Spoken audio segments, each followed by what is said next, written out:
Welcome back to the afternoon sessions. We start with a company called AMBOSS. AMBOSS is a leading provider for medical information based in Germany and the US, used by students and professionals. And they face a problem, I think, that we all, to some degree, have faced in the past, learning from user interactions about your search quality.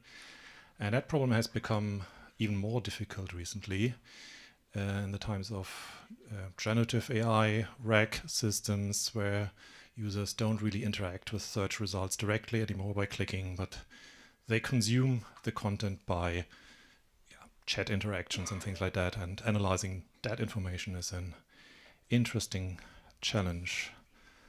Yeah, with that introduction, over to you, Valentin. Thank you very much. Let's see. Super. Thank you very much for, good to see you all. Thank you very much for coming and showing up instead of taking an espresso down the street somewhere. I hope you had a good lunch. My name is Valentin von Seggern, and I'm a product manager in a company called AMBOSS. Has anyone here ever heard of AMBOSS? Yes, it's a trick question. The company exists. But let me just for context, so you know what kind of thing I'm talking about. So we are a software as a service, subscription-based business model for medical students and resident physicians to study for the USMLE, the US Medical Licensing Exam, and other licensing exams around the world, and also used as a reference during patient care by medical professionals. We are roughly 500 people in New York, Berlin, Cologne, and there's a small office in Sardinia in Italy. It's used by more than 1 million medical professionals in the world. We sometimes jokingly say it's Berlin's most successful, completely unknown startup. We have trouble recruiting, especially engineers, because they've never heard about it. In the medical field, it's fairly well known. So 97% of German students use it to prepare for their German licensing exam, and roughly 60% of medical students in the US use it to prepare for the USMLE. Right, so just some words about myself, because this is my first time at Haystack. It's actually my first time in a technical conference in a long time. The last 5-6 years, I usually go to medical conferences, talk to our users, talk to doctors and medical students. I've started with AMBOSS 5 years ago as a product manager. Before that, I was roughly 20 years in software development. I've been doing product development for a long time, always customer-facing products. I founded a company as well, and it failed, and I shut down a company. And then for about the last 9 years or so, I work in the medical field. I came to this conference to connect with other people that work on similar problems that we are working with, namely knowledge search. So if you're in knowledge search, if you deal with search engines without transactions, if you care about evaluation of search engines and features, please say hi. I don't know too many people here, and I came here to meet some people. I'm also passionate about the intersection of software development and product management. So if you're an engineer thinking about going to product, or maybe now with vibe coding the other way around, we can also talk about this.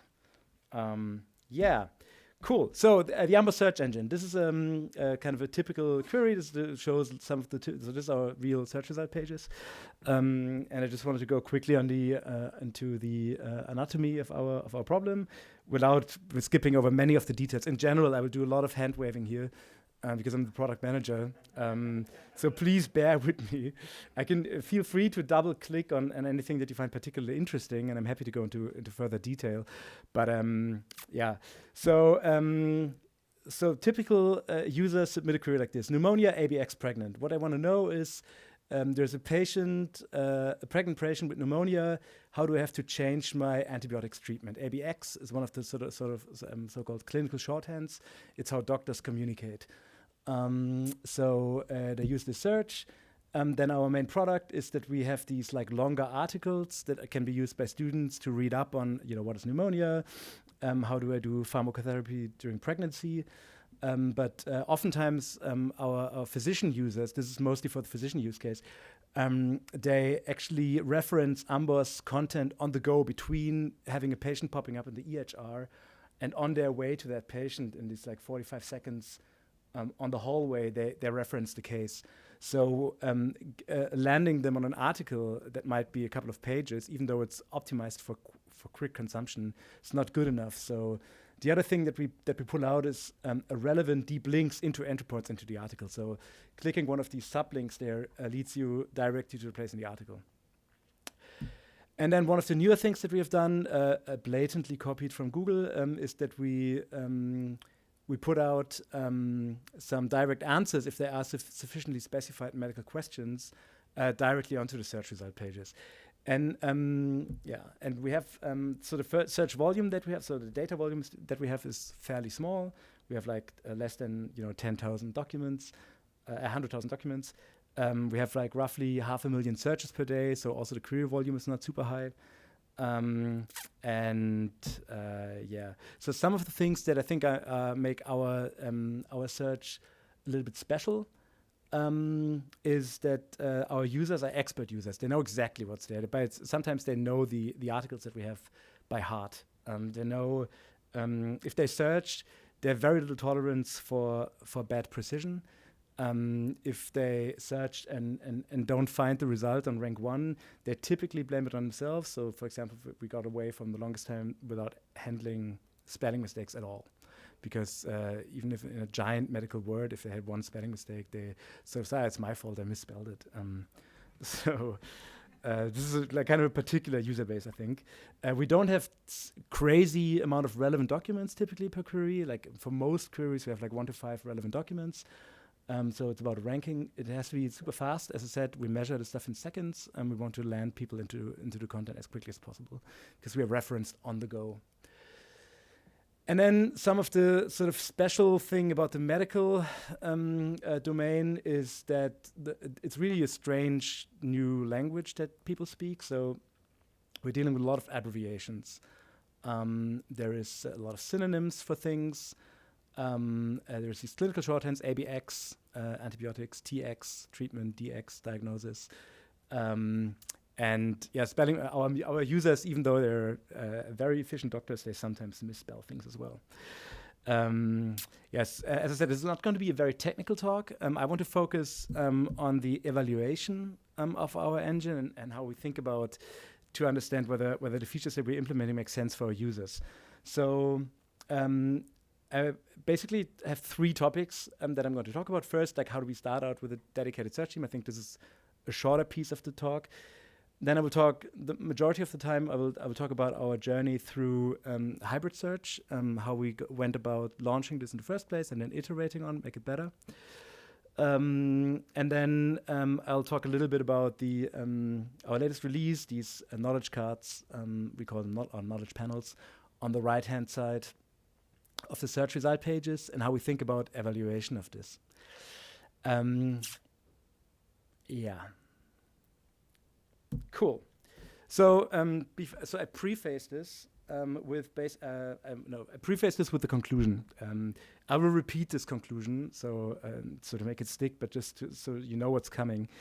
So evaluation of this stuff is difficult, right? Like in the end, we want to approximate the hidden variable. Did the user actually found what they was looking for? This hidden variable thing is something that Yuri talked about before, and I think it's really resonated with me, the way to think about this. And we don't have any transactions, so people don't put anything into any basket. They're not checking out any products. So it's really hard to understand whether they found what they were looking for. It's on the go to the patient, so sometimes this might be just quickly checking up on the dosage. This is done in maybe 20 seconds. Sometimes they read up on the whole disease. It can take half an hour studying an article. Everything is fine. But so dwell time is also not a very good signal. There are many things that we use and many things that work, quantitative methods, online experiments, offline experiments. We use all of this and they all have different strengths and weaknesses. And I want to basically lay out in a couple of concrete examples how this worked. And then one particular example I will make is to use like very simple KPIs such as click-through rate or abandonment rate. And how this can mean different things in different situations. As you've already heard, I'm not a native speaker. If I say anything that puzzles you and you think, wait a minute, please feel free to interrupt me at any point in time. Then I hope that there's some time for questions in the end. All right, sounds good? Good, let's jump into it. So. One of the things that we started with was actually like really listen to your users. So as a niche search engine like this, I spent coming to company. I spent many hours just reading raw customer service tickets, and it's something that I recommend to everybody starting in a field where you're not an expert. To spend a lot of time with the users. This is an actual real screenshot from our ticketing system. So there are 16,253 tickets that contain search. I didn't read all of them, but many. And they range, like, for example, one of the good ones is here. Somebody said, okay, what is actually what did I input into the search engine? What did I expect? What did I get? There's also things like just give me a better search function, and then it's interesting to look into these users. Are they somehow special? Look into their queries. Are they somehow special queries? Look into the result sets. And back then, when I started 5 years ago, I also tried to mine this data a little bit with like natural language processing and stuff like this. And this has now gotten a lot easier, I think, with GPT. So if you just you can take these 16,000 customer support tickets and cluster them and aggregate them. But I just wanted to say this. I think it's very good to spend also a lot of time with just the raw data. Make sure you like randomize it so you don't run into the situation where you read all the tickets when the search engine was down or something like this, and then you get a little bit of a wrong view. But like I think it's very difficult to do this too much.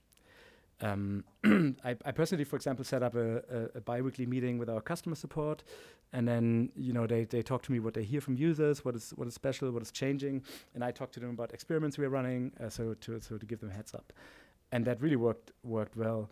And then another thing that we're doing that works fairly well is we have the sessions, we call them squirrel sessions, and we give users of our software and non-users of our software clinical vignettes. So these are like descriptions of patient cases, and ask them to research things on AMBOSS, record their screen and record their thought process and tell us what they see. And we get together as a team actually to watch these like Friday afternoon normally. We just, took like 2 or 3 of these sessions in, and this really helps everybody in the team to build empathy for our user base. Right, and then also one of the things is like calling up users is the last thing I recommend to everybody. Like if you have a quirky user sending an interesting message, I have very good experience with just sort of, sending an email, here please book 20 minutes with me in the calendar, and then just have a chat with them. Oftentimes, many interesting things come out of that. Right, so vector search. The history of vector search at AMBOSS was so pre-2022, we had this sort of hand-configured, massively highly tuned BM25-based search engine using Elasticsearch. I think like many companies at that time. We had tens of thousands of hand-configured synonyms, stemming, handling of Greek characters for certain enzymes and all this kind of stuff. And we saw with customer service, more and more customer service tickets came in with a variation of something like, I need to know exactly how it's called on AMBOSS to find it. And we looked into the query of some of these users, and one of the things we noticed was that when you talk about patient populations, like pregnant patients or kids, there are many words to describe this, right? So in our platform, for example, we have an article called "Pneumonia in Children." But then a query that would match for this would be kids pneumonia. But kids and children are not the same thing, not the same word.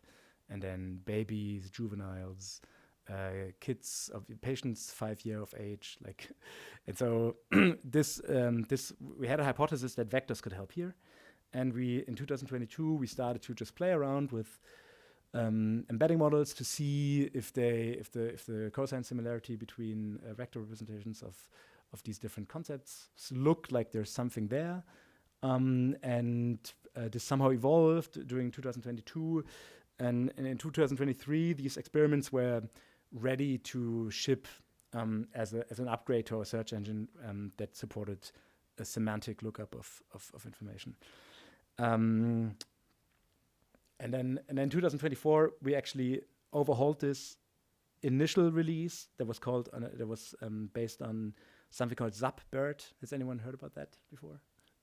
It's a highly tuned BERT model for the medical domain. And we were just sort of reading out papers, not really having any concrete experience, and also we didn't want to spend 2 years evaluating this kind of stuff. So we basically hypothesized, like many people in medicine think that highly tuned models are better than general models. So based on theory and experimentation and like unsystematic experimentation, we figured, okay, ZapBERT is the one. We launched an initial version with that, and then later we actually systematically evaluated embedding models. And I'm talking about the latest, the two things in the end here now. So relevance judgments. We started out in 2022 for offline. So when you want to launch something like this in production, you want to know whether your results become more relevant, right? So the easiest way to do this is that you have these judgment collections, and then you calculate different metrics on top of this. Daniel talked about this a little bit yesterday. I'm not going to go to the details here, but initially we started off with like 450 queries that we sampled from our query distribution, head, torso, tail, and then collected roughly 5,000 relevance judgments by domain subject matter experts, so medical doctors. They rated basically the top 10 results, whether they were relevant or not. And this gave us a great baseline to get started with. And it gave us a systematic approach to actually talk about search quality, which wasn't there in the beginning. So that was really, really good. But we also saw that these human ratings, they also have problems. So I think the biggest one that we uncovered is that these actually not, like the expectation is that subject matter expert collected ratings are very high quality. And I think, so in our experience, that wasn't necessarily true. Like there was huge discrepancy between different raters, how they grade. Like some people were, slightly rated documents were good enough, and then some people were really focusing on precision, so only one relevant document per query. So it wasn't very comparable, this kind of stuff. And then, so we had then when this part of AI-powered search, chapter 11 was written by Doug, we saw that, and we actually changed our approach to go to implicit judgments based on user clicks. We're using, I don't know if it's interesting for you, the details, but like we're using this simplified dynamic Bayesian network approach for that. The basic idea is that you look through the list of queries, of results, and then if a user clicks a result on rank 3, then you assume that rank 1 and 2 have been seen and were not relevant, and result 3 was relevant. And then from this, you calculate judgment scores. And this worked good, but if you want to release something like vector search, there's a big problem. It's called presentation bias. So users have no idea, like have no possibility to click on it, or usually don't click on rank 60 for query, right? Our users, if it's on rank 5, they would actually reformulate the query to get it on rank 1. So this is a plot of our NDCG over time of these query sets. We have a couple of more. I'll not go into the details now, but the problem is like at any point of time, you don't know the future, right? So we are here and we're wondering like, yeah, okay, so the metrics go down. Should we launch it? And I think this is a fair, also, this I think a fairly typical problem that is oftentimes like a little bit hand waved away by people getting that really want to get started on vector search, right? We thought, okay, let's turn to A/B testing. So we launched an online controlled experiment with this tool. I don't know if you use that. It's called Growthbook. It's a fantastic little open source thing that really changed the way that we do online controlled experiments at AMBOSS. And to understand whether whether our results improved, we looked at click-through rate. So if people are searching, are they clicking the results more? And we found that there was a significant uplift on the click-through rate. It was even bigger if we looked at the non-top queries. And I think, if I remember correctly, non-top meant in this case, more than rank 10,000 plus in our data. So just sort of the tail stuff. So we saw that users in the group with semantic search clicked more, and basically we said, okay, looks good, let's ship it. And fair enough, over time, so time does its thing. Over time, the metrics went up. So here, this is the point in time that I just showed you, where you don't know the future. But like, of course, looking back, we can see that some of our query sets were impacted, and then over time, presentation bias went out of the data with relevant results receiving clicks. And then we had. Would you say the numbers on the left are comparable to the numbers on the right? Yeah, I mean, of course, without error bars, it's really hard to say. So it's a very good question. It seems that some of them actually remained worse at the end than they were at the beginning. Yeah. I mean, this is like depending on the exact data set. These are also, this can be very small or very specific. So actually the most relevant ones, the big ones are the red, blue, and the red, green, and the red and the two green data sets. So these are like 1,000 queries each. The other ones are like, I think the manual one, the one at the bottom, just has like hard queries that were reported by our users or other people. So yeah, this is I think so I guess the main point is like there are numbers, but you can't like I think interpreting these numbers is still very, very important. It's a very good point. Thanks. Yeah, so and then I said before, we started off with just Zapbert, the Zapbert model, and when we've seen that okay, there is something here, we actually thought okay, it's probably not the right approach to read a little bit the literature and then just choose any model. It probably makes sense to experiment, right? So, what's the best embedding model for my problem? Who of you is using embedding models in production? Nice. Who has found the perfect embedding model for their system? Yeah. Right. So how do you do that? We started with Zapbert, which is optimized for biomedical entity recognition, and the medical field believes that this is the right approach. And then, of course, you could go to this, the MTAP, Massive Text Embedding Benchmark from Hugging Face, and they publish the best model. In my experience, so does everybody know what an embedding model is? Roughly? Yeah, okay, good. So in my experience, this is not a very good thing to do. There might be many reasons. I think there's just so much like monetary upside in overfitting on the evaluation data that this is like not really representative for maybe production use. And there's also this discussion about in-domain, out-of-domain performance of these models. So I would not recommend going to MTAP, choose the model on top one, and then roll with that. So I wanted to share what we did, and I don't know if this is particularly clever.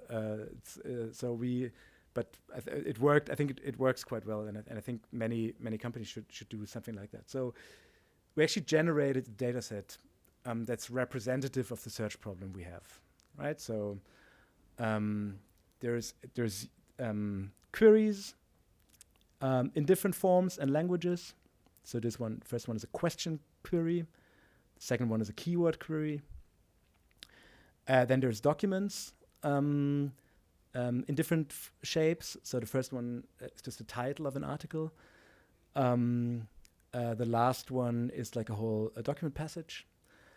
And then since we generated this data, and I'm happy to later talk about a little bit how we generated that, but I think it's not what I want to talk about here. Since we generated the data, we know that the query and the document, they belong together, right? So the similarity score of a good embedding model should be high. And then for the others, we know that for any other document, for every other query in that data set, for every other document but the one in the same bracket, the similarity should be low. And then we evaluated this by basically doing implementing different models and then plot the similarity scores. And you can see the blue distribution is the similarity score of the non-matching query and document pairs, and the red distribution is the similarity scores between the matching document pairs. And an ideal embedding model for our domain would have two completely separate distributions, right? So we could have like a nice line in the middle and say, okay, this belongs together and this doesn't belong together. So this is the performance of Zappert, and then this one is the performance of the best model that we have found, which is the OpenAI API one. I mean, if you're using this, you can spend a lot of time evaluating, but you could also just use that. I think that's what most people do. And then we tried out a lot of different models, and we found this is basically the leaderboard for embedding models in our domain. So if you build a search engine for medical data, OpenAI works fairly well in language, and the winner of the cross-language one, where you retrieve queries and documents in different languages, is Algolia. Yeah. Cool. And then the Zappert model that we chose in the beginning is not very good. And it's a kind of a common pattern, like the specific medical domain embedding models are kind of low ranking, and the bigger general models are actually better. Cool. Is this so? Am I happy? Have we found the perfect embedding model? No. Of course, picking the right embedding model is much more than the quality of the vectors that come out of it. Particularly around latency. Price is more like a theoretical one. For us, it's negligible. Reliability is another big one. Some of these models can be hosted on your own hardware or in your own cloud. Sometimes you can only use APIs to get to the embeddings. And then OpenAI in particular, it's good quality, but when the US wakes up, the service gets slow. Yeah. Cool. So this was everything I wanted to say about this vector search introduction. So just as a recap, because I think in the talk I promised a framework for this kind of, which is a little bit of an exaggeration, but for this particular thing, so we did qualitative insights, qualitative research that led to the ideation and the start of the development. We launched the first version with an A/B test, online evaluation to see if there's anything there, if we actually improve something for our users. And then we followed this up with offline evaluation to actually tune parameters and improve how we actually solve the problem. Cool. Is this relevant, interesting to you? I hope. Okay, good. Sorry, it's very hard to see anyone, and I feel like I'm okay. Cool. So the second thing I wanted to talk about is knowledge panels. So the knowledge panels are this feature where we extract some pieces of the articles onto the search result pages. So for instance, so we always try to minimize time to knowledge. This is like the KPI that we basically identified that we built sort of business case for our search team on, and we thought, okay, how can we actually make time to knowledge even shorter? And then from some users we have heard something along the lines of like, hey, sometimes I don't need the whole article, I just need the fact, and also shadowing users. We saw that in like stressful situations they just put whatever into the Chrome search bar, press enter, take the result that is extracted on the search result page and then roll with it. So we thought, okay, can we do anything here? And we came up with that. So we basically take this snippet that you see in the article here on the right-hand side. So the question is, I suspect a lung cancer. I want to do imaging. Should I do chest X-ray or CT?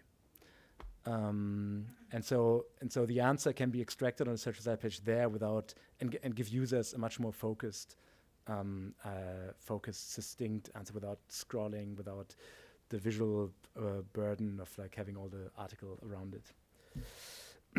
And then this time I will start with the offline part, because for this feature we're really concerned about it's a medical thing. Like doctors use this, read the information, and then go treat patients. So it was really critical to understand, are these panels actually good?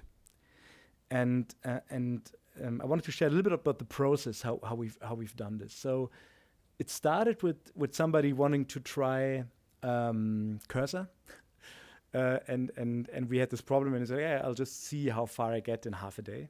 So this guy's called Matteo. Matteo basically vibe coded this tool together here on the right-hand side that would give our colleagues, medical doctors, the option to rate these knowledge cards on a scale of, is it comprehensive? Is it in line with our article? And does it have scientific accuracy? And then we rolled it out, and it's nice. I work with, there's more than 100 employed doctors on staff at AMBOSS, so it's very, very easy to basically roll this out and say like, hey, come on, can you please all spend 15 minutes rating 3-4 of these cards? And then you have, after a day, you have a turnaround time, and you have, I don't know, 400 labels. And then we use this gold data set to actually tune a prompt that would do the same thing. As the doctors were doing, and I think there's something new coming out with these with the way that prompts and classical software engineering interlaps, where the process was that we really co-developed this with the medical doctors. So we didn't give them much instructions. They came up with categories and criteria, when to rate what, and then we just interviewed them. So when is something 3 on fidelity? And then they said some things, and we just wrote this into the prompt. It was the start of it. And then we did this prompt engineering thing.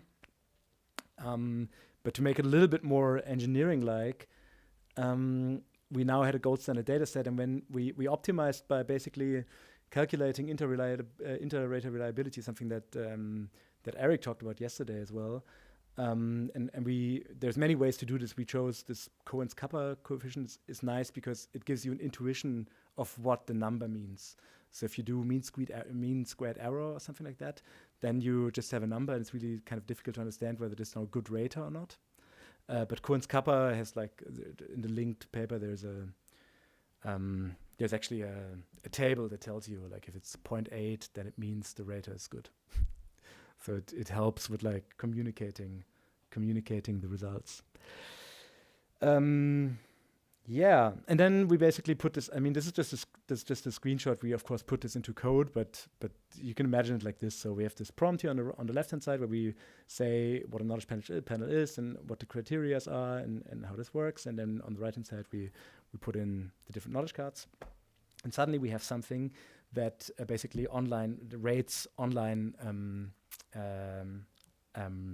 how good this is. And then you can improve the prompt and you can improve the rater by doing this classical stuff like error analysis. You can look into where the rater and the humans disagree, and then you can look into individual case, and then maybe you're missing a criteria, or then you discuss this with a subject matter expert and you basically record what they say and then think about, okay, should I make a rule about this? Do I need to shorten my prompt? Do I need to add an example here? And you try all this kind of stuff. But of course, you need to do the good practices from machine learning still. So, for example, avoid overfitting. Of course, you run the risk that you then overfit your prompt to the kind of examples you have. And then the way to do this is using a holdout set or cross-validation. So these kind of things you still, of course, have to do. But for us, this worked fairly well to have a process that would continuously evaluate in an offline fashion whether our generation prompt works and does something good. And I think Doug is going to talk about this next. There is something happening here where we have a generator prompt and a rater prompt that can rate the generator. So there's a potential to have these agentic loops to improve the product. And we've tried a couple of things. We've also tried to create fine-tuning data set to distill larger, more expensive and slower models into smaller ones. Nothing really worked so far, but I think the writings are on the wall that this is something new, very cheap, very fast turnaround labels in a very high quantity. Somebody will figure out, maybe one of you, how to use this to really self-improve search. Make the what's it called? Search. What's it called? The word where the AI optimizes itself. You know what I mean? Yeah. Anyways, cool. But now we've done this, so we still don't know whether the knowledge panels actually solve a user problem, right? So this time we did an online experiment again, and tried to do the exact opposite. So where we last time tried to improve click-through rate, this time we try to increase abandonment rate. So people searching something and then not following up. And we assumed, and there's of course many problems with this, that if you don't click anywhere, you will have found what you were looking for. There's some data. So some users move their mouse to where they read. So we track that. And we can see that for the people that move their mouse to the area where this information is, the abandonment rate is significantly higher. So there's some indications that there's something there. On our mobile app, we have much more screen real estate, much less screen real estate. So it's an interaction where you just tease the content and you have to expand. So there's more high quality signal there. But then the use case are not the same. So I don't know. There's many, again here, we get some data, we get some numbers, but they're not self-explanatory. They're not the one magic thing that you just know, okay, now I just have to improve this.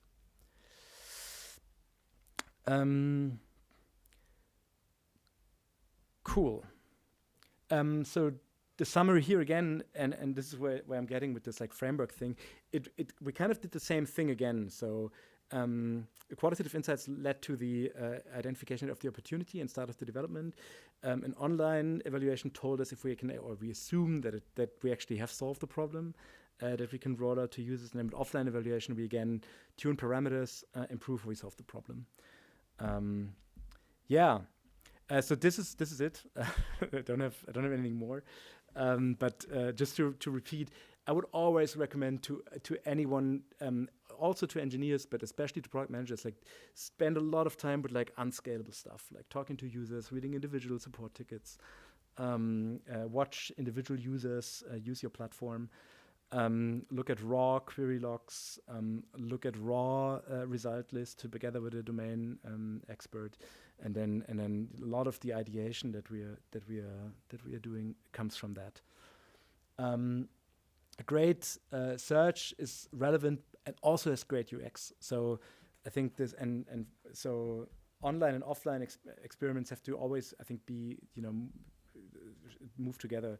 When we've started A/B testing in our company, it's not traditionally an A/B testing company. So this culture change, when we started to actually formulate hypotheses and launch tests, have really like changed the way we think about launching features. Really made a huge difference to the, I would say, level that we work. Yeah, and then lastly, so there is something with GPT provided judgments. I'm very curious to see what happens next. And then lastly, my team sent me here. I'm here alone. My team sent me here. I have not done all this work. I have this amazing team, and it's interesting. Actually, my biggest surprise was that in the 2 keynotes today in the morning, both René and Rick doubled down on this point of like having diverse viewpoints is ever increasingly important, and I can just completely agree to this. So here you can see nearly all of our team. 2 people are missing. So there are some developers. There's 1 data scientist, 1 data engineer, there's a designer, and 3 medical doctors. 2 of them have double degrees in computer science. 1 doesn't. And they just work together. We just work together as one team, and this I think it's invaluable. Like and with the move of where software is moving also into prompting, it's getting ever more important, because the medical doctor, we just hired her into our team a couple of months ago and just said, okay, we didn't really have a job title for her, because there are software engineers usually have some sort of technical background, can code or something like that. But she joined the team as a software developer without using a programming language. And she's contributing crazy, because the only way that she can unfold impact is by pairing up with one of the developers. So it has a crazy effect of like creating this domain awareness in our whole team. And then, of course, when it comes to doing all this prompt stuff, it's just perfect if you have a complete domain expert doing this sort of stuff. So yeah, thank you very much. This is all I wanted to talk to you about, and I hope there's some time for questions. Yeah. Thank you, Valentin. Thank you. Do we have questions in the audience? Yeah.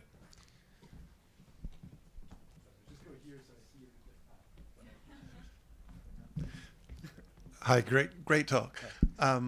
Early in the talk, you talked about HRT and the human evaluations perhaps being questionable.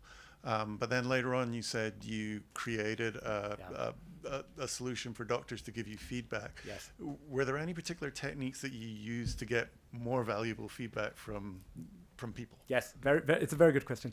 Yes and no. So yes, we have actually had the same data set label, like have multiple people label the same data set and use the average as gold standard. And no, because an average between 2 subjective numbers is still not a good, gold standard. I think there is no good. I mean, well, maybe there is a good way. I don't know, but this is just a hard problem, I think. And there's probably, creating criteria together. One thing that we tried that also worked well is discussing the results where they disagree together in a group and then have them rejudge. But this, of course, is super expensive. So we tried many of these things, but in the end, I think we have a kind of a small team, so we can't really nerd out on each of these topics: embedding model evaluation, finding good judgment lists, creating implicit judgment lists. Each of them can easily, a team can spend a year on. We usually do the stuff good enough and then move on. Yeah. Sorry, there's no good. Yeah. Yeah. Yeah. Yeah.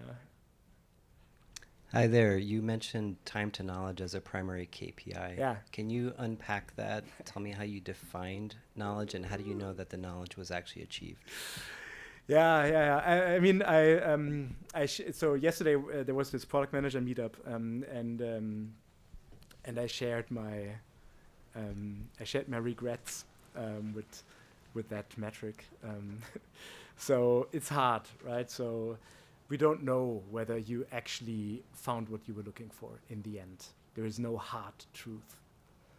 There is approximations, and we spend a lot of time trying to understand from behavioral data whether people did find what they were looking for. We tried asking them with like in-product questionnaires. None of this has really worked out. And I would say this time to knowledge metric, as far as I'm concerned, I'm more using it these days for like outward facing communication. So when I talk to the senior leadership of the company, my stakeholders, this is something that they can get behind. It's also something that, you know, resonates with our customers, with sales as well, marketing. With us moving more to an experimentation driven culture, also for online experiments, what we actually are doing and using in day-to-day work is the opposite, like the simplest possible metrics. Did users click or did they not click? This works fantastically. But of course, very hard to communicate, right? Like in a subscription business, the line from this click to the user churning or not churning is very long.